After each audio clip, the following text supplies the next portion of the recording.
पदार्थ शुद्ध है कि दूसरे भाग में मिश्रण के घटकों का पृथक्करण, रासायनिक एवं भौतिक परिवर्तन आदि विषयों पर चर्चा करूंगी। बच्चों, जैसा कि आप जानते हो कि प्रकृति में पाए जाने वाले पदार्थ रासायनिक रूप से शुद्ध नहीं होते और उनमें मौजूद घटकों को शुद्ध रूप में प्राप्त करने के लिए उन्हें पृथक करना आवश्यक होता है।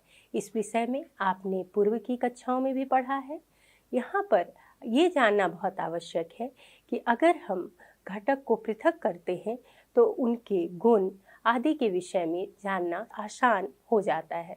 बच्चों, यहाँ पर हम क्या देखते हैं कि जैसे पूर्व की कक्षाओं में आपने पृथक्करण की कुछ विशेष विधियों के बारे में पढ़ा। उन भौतिक विधियों में हाथ से चुनना, जैसे चावल से कंकड़ को चुनकर हम अलग करते हैं। दूसरा विधि जो है वह क्या है, छानना, जैसे चाय को छानते हैं, या बड़े कणों से छोटे कणों को अलग करने के लिए छन्नी का हम उपयोग करते हैं। निष्पावन, जैसे चावल से भूसे को अलग करना। ये सारी विधियों के विषय में आपने पूर्व में अध्ययन किया था। अब हम कुछ विशेष विधियों के बारे में पढ़ेंगे जिनके द्वारा हम मिश्रण के घटकों का पृथक्करण करते हैं। बच्चों, अब विषमांगी मिश्रण के पृथक्करण की कुछ विशेष विधियों में पहला हम वाष्पीकरण के विषय में पढ़ेंगे। आपने पूर्व में पढ़ा है कि वाष्पीकरण क्या है, तो उसकी परिभाषा यह है कि द्रव के वाष्प में परिवर्तित होने की प्रक्रिया को हम वाष्पीकरण कहते हैं। जैसे घर में आप पानी उबालते हो तो उससे भाप निकलता है, तो यह प्रक्रिया क्या है, वाष्पीकरण कहलाती है। अब वाष्पीकरण के सिद्धांत को हम पृथक्करण में कैसे उपयोग करते हैं, तो इसका सिद्धांत यह है कि जब मिश्रण में एक पदार्थ का क्वथनांक यानी विलेय पदार्थ का क्वथनांक दूसरे पदार्थ यानी विलायक से अगर कम होता है, जब हम उसे गर्म करते हैं तो कम क्वथनांक वाला पदार्थ क्या होगा, वो वाष्पित हो जाता है, और अधिक क्वथनांक यानी अधिक बॉइलिंग पॉइंट वाला जो पदार्थ है वो पात्र में यानी हमारे बर्तन में ही रह जाता है। इस विधि का उपयोग कर हम दो अलग अलग क्वथनांक वाले पदार्थों को पृथक कर सकते हैं। यहाँ बच्चों, इसका उदाहरण क्या है, हम वाष्पीकरण का उपयोग कहाँ करते हैं, तो जैसे कई रंग वाले डाई जो होते हैं उनके घटकों को हम वाष्पीकरण विधि का उपयोग करके अलग कर सकते हैं। इसका एक उपयोग हम देखते हैं। बच्चों, हम वाष्पीकरण को समझते हैं।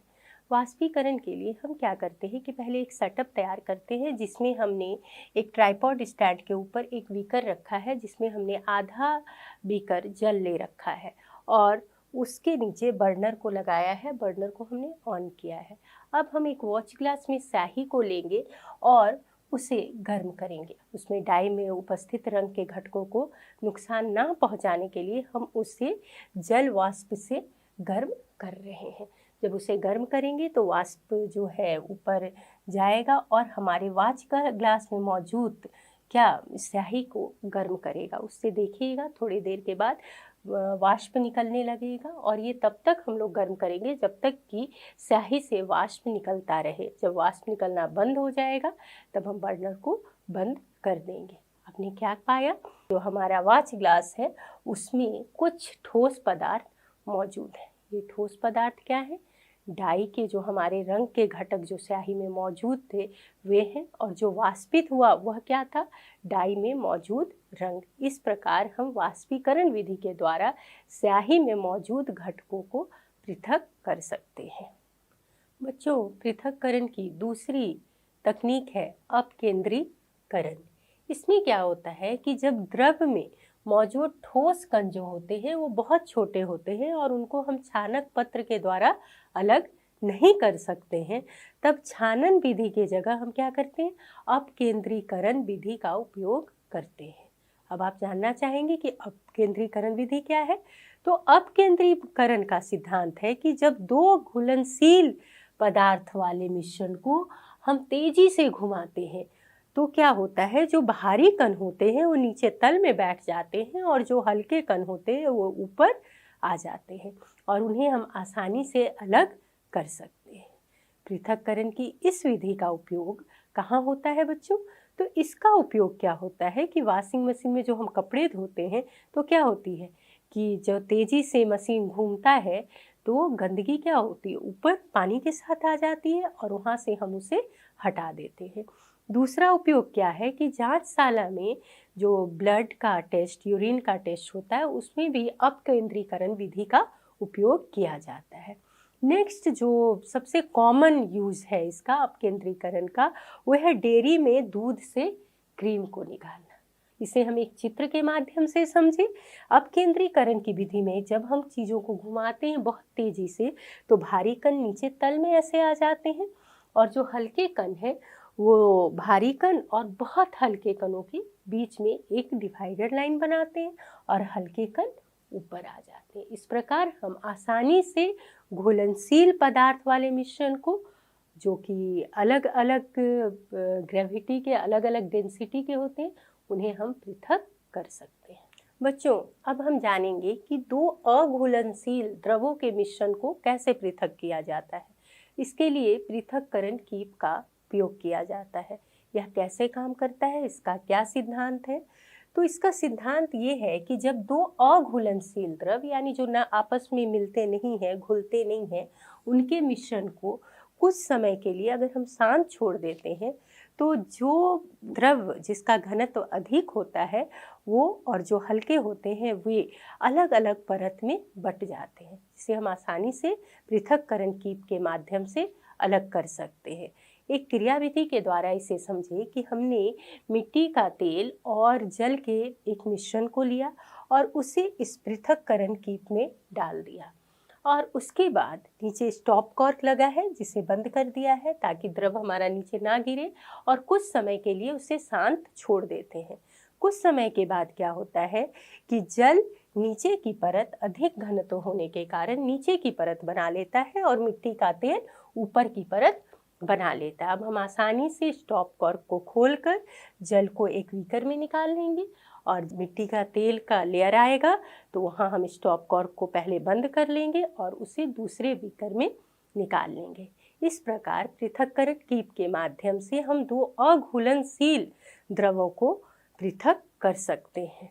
इसका और भी अनुप्रयोग है, जैसे धातु शोधन में लोहा गर्म होता है, उसमें धातुमल मौजूद होता है, उसको हम हल्के धातुमल को हटाकर और नीचे तल में द्रवित अवस्था में लोहे को अलग कर सकते हैं। बच्चों, अब हम जानेंगे कि ऊर्ध्वपातन होता क्या है। ऊर्ध्वपातन भी पृथक्करण की एक प्रक्रिया है। इसमें एक्चुअली क्या होता है कि जब हम पानी को गर्म करते हैं तो वो क्या होता है, पहले वाष्प में बदलता है, और अगर हम बर्फ को गर्मी देते हैं तो क्या होता है, तो बर्फ पहले पानी में बदलता है, उसके बाद फिर वो क्या वाष्प में बदलता है। परंतु ऊर्ध्वपातन प्रक्रिया में कुछ पदार्थ ऐसे होते हैं जो ठोस अवस्था से, अगर उनको हम ताप दें, गर्मी दें, तो वो ठोस अवस्था से डायरेक्ट क्या होते हैं, गैसीय अवस्था में परिवर्तित हो जाते हैं, और जब हम उन्हें ठंडा करते हैं तो वो गैसीय अवस्था से वापस से बिना द्रव अवस्था में गए किस में आ जाते हैं, ठोस अवस्था में आ जाते हैं। तो इस प्रक्रिया को हम क्या कहते हैं, ऊर्ध्वपातन कहते हैं। कहने का अर्थ क्या है कि जब किसी पदार्थ को हम गर्म करें और गर्म करने के बाद या उसे ताप देने के बाद वो ठोस से डायरेक्ट गैस में बदल जाए तो उसे हम ऊर्ध्वपातन की प्रक्रिया कहते हैं। ऐसे पदार्थ कौन से हैं, तो ऐसे पदार्थ आपको जैसे कपूर, घर में तो देखा होगा, कपूर को गर्म करते हैं क्या होता है, क्या वो द्रव में बदलता है, नहीं, सीधा क्या में बदल जाता है, वाष्प में। कि आप लोगों ने देखा होगा कि ठंड के दिनों में जब हम अपने गर्म कपड़ों में क्या डालते हैं, उजले कलर के एक बॉल होते हैं, उसको क्या बोलते हैं, नेफ्थलीन बॉल्स। नेफ्थलीन बॉल्स को डालते हैं और जब बाद में उसे खोलते हैं तो देखते हैं वो गायब हो जाता है। आखिर वो गया कहाँ, तो ये नेफ्थलीन बॉल्स जो होते हैं वो भी ऊर्ध्वपातन की प्रक्रिया को दिखाते हैं। वे ठोस से डायरेक्ट क्या में बदल जाते हैं, गैस में, क्योंकि हमारे कपड़ों से तो उनकी खुशबू आते रहती है पर वो नज़र नहीं आते। इसका अर्थ क्या है, वे ठोस से क्या में बदल गए हैं, गैस में बदल गए हैं।